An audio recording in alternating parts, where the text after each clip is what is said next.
বসে বসে অনেক বোরিং হচ্ছিলাম, তাই ভাবলাম যে কেননা কিছু একটা করা যাক। তো হ্যালো এভরিওয়ান, আমি মেকআপ আর্টিস্ট অপর্ণা।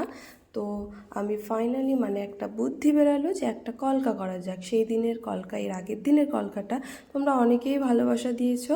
তো দেখতে পাচ্ছ একটু আইব্রোটা ড্র করে নিচ্ছি হাতে, আর তেমন একটা ক্লিন করে নিই, কারণ আমার কাজ মেন মোটিভ ছিল যে কলকা করা। আর কলকা করতে করতে ভাবলাম যে কেননা একটা সাবেকি কলকা করা যাক, পাতা মোটিভ আর আম কলকা দিয়ে। তো সেই মতো শুরু করেও দিয়েছি। আর আমি কলকা করার সময় বিশাল সিরিয়াস হয়ে আছি, দেখতেই পাচ্ছ। আমি যে কোনো কাজের সময়ই সিরিয়াস হয়ে যাই যখন আমি কাজটা শুরু করে দিই, আর তখন আর কোনো দিকে ধ্যান থাকে না। তো দেখতে পাচ্ছ একটার পর একটা দাগ দিয়ে দিয়েছি। আর এই কলকাটা যদি তোমাদের ভালো লাগে তাহলে অবশ্যই এটা ট্রাই করে দেখো, খুব ভালো লাগবে।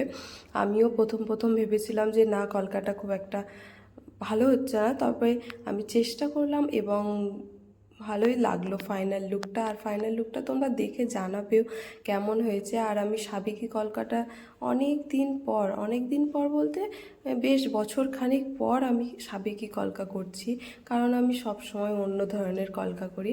আর এই কলকাটা তোমাদের কেমন লাগলো অবশ্যই জানাবে, আর এই ধরনের ভিডিও তোমাদের কেমন লাগছে অবশ্যই জানাবে। তাহলে আমি চেষ্টা করব একটার পর একটা নতুন নতুন তোমাদের সামনে কলকা তুলে ধরার।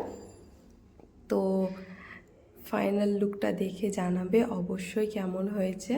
তো এটা ছিল ফাইনাল লুক, আমার তো খুবই ভালো লেগেছে। আর তোমাদের কেমন লাগলো অবশ্যই জানাবে সেটা কমেন্টে। আজকের মতো টাটা।